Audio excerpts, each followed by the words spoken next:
earlier this week, Chris Fedor on the Wine and Gold podcast was asked about Emoni Bates. And Chris Fedor, the beat reporter for the Cavs who works for Cleveland.com, said he expects Emoni Bates to spend the majority of the 2024-2025 season back with the Charge and not with the NBA roster, that he'll be back in the G League for the majority of the season. That was Chris Fedor's report on the Wine and Gold podcast.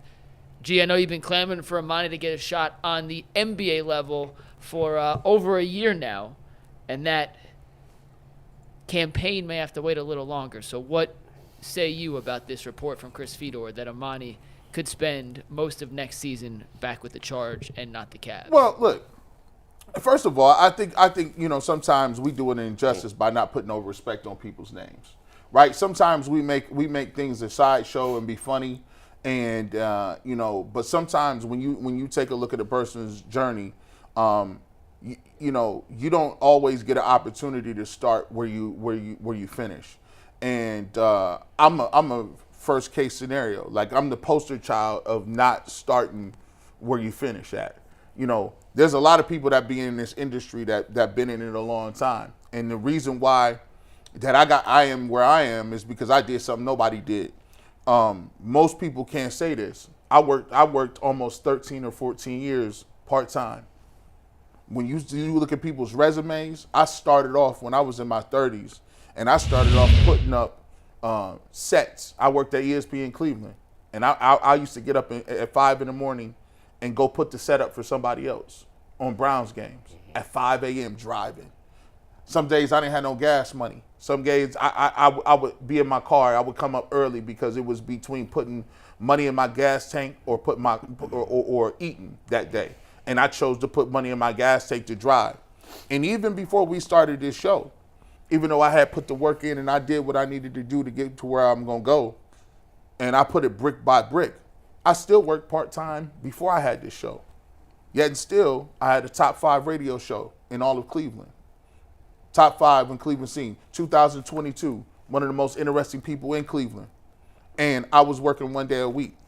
So sometimes in life, when you go through different things and you got to get to where you're going, it ain't about where you start, it's where you finish. I remember sitting on my mom's couch, and I wanted to do it so bad. I would be crying at night because I didn't know why I couldn't get no opportunity. I had a bachelor's degree, 2 of them from Ohio University, communications and marketing. I graduated from the Ohio Media School after that. I got that, and I was the Cleveland Association Broadcasters recipient of scholarship award because I did so well. I had the most intern hours. I did an internship for a year and a half and worked for free, and yet and still, I was still unemployed and was not in the industry. So what I had to do is I decided that instead of waiting for your opportunity, you got to take your opportunity. I started working my job. I was in corporate America. I worked my 8 to 10 hours there, and then I would come home and do YouTube videos. I started off doing YouTube videos all the way in 2008 and worked and still continue to do YouTube videos. I say that to say this. I understand what it's about when you don't get an opportunity. Some people, it ain't about skill set. It's about having a legit opportunity to make it and a legit opportunity to get it. Because I'll say this now. There's a lot of people that's working full time that it's not better than me. You just not. You don't know how to market me. You don't know how to hustle me. You don't do the work that I do. You ain't entertaining like me. You ain't tall. I'm 6'5". I smell good. I got the Kool-Aid Mafia. I'm G. Bush, and you know what it is. I'm here now, and I'm here, and you got to pay for that. But Emoni Bates, what I'm telling you is this: just because you in the G League and you working on something, that don't mean you can't get to where you going.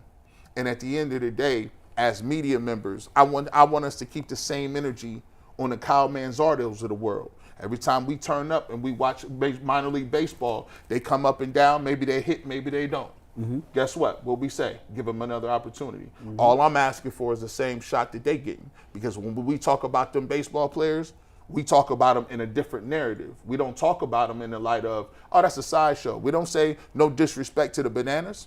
We don't sit there and say, oh, this guy should be playing, doing entertainment baseball with the Bananas, right? But we hear when we Emoni Bates, we hear street ball. We hear and one mixtape. Nah, that's not what we're going to do. At the end of the day, yes, Emoni Bates may need to work on some parts of his game, but at the end of the day, we got to start putting respect on his name and stop making it be like It's us versus him. At the end of the day, as Cavs fans, we should be wanting this young dude to maximize his potential because he has some skills that we can do something with. So in life, it's about opportunities, and I'm big on opportunities, not outcomes. Opportunity to show what he got, and when we keep hearing people say, put him in the G League, put him in the G League, put him in the G League, no.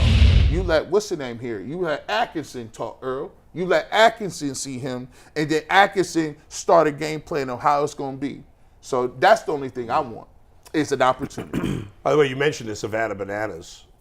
You know they were just here. Yes. Right? And I heard this couple of really cool thing that apparently all tickets are like $20 or whatever it is. It's like 40, I think. $40.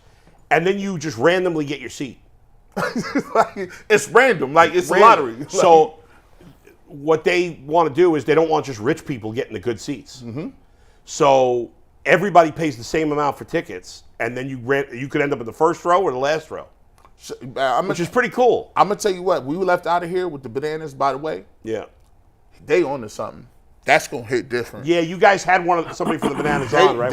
We had the head coach, yeah. They are on. I left out of here. Them kids had their jerseys on. By the way, I got my. It was awesome. It has blown up the last caps. couple of years. I want to try to go next year. One of the guys I coach with at fall ball, he took a couple of the kids.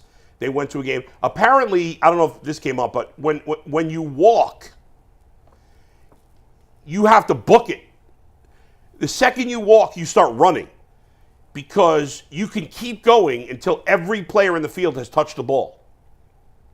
That's wild. So it's ball 4. I run the first.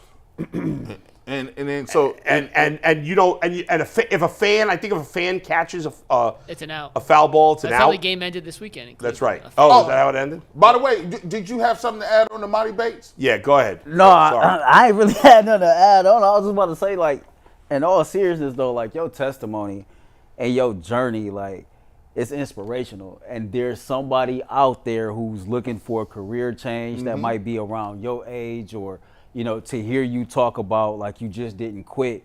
And it reminded me of a documentary that I seen with Nipsey Hussle, and they was just talking about all the success that they seen there, and he was like, man, this shit was hard. Like it didn't just happen overnight. Like it was so many bumps in the road.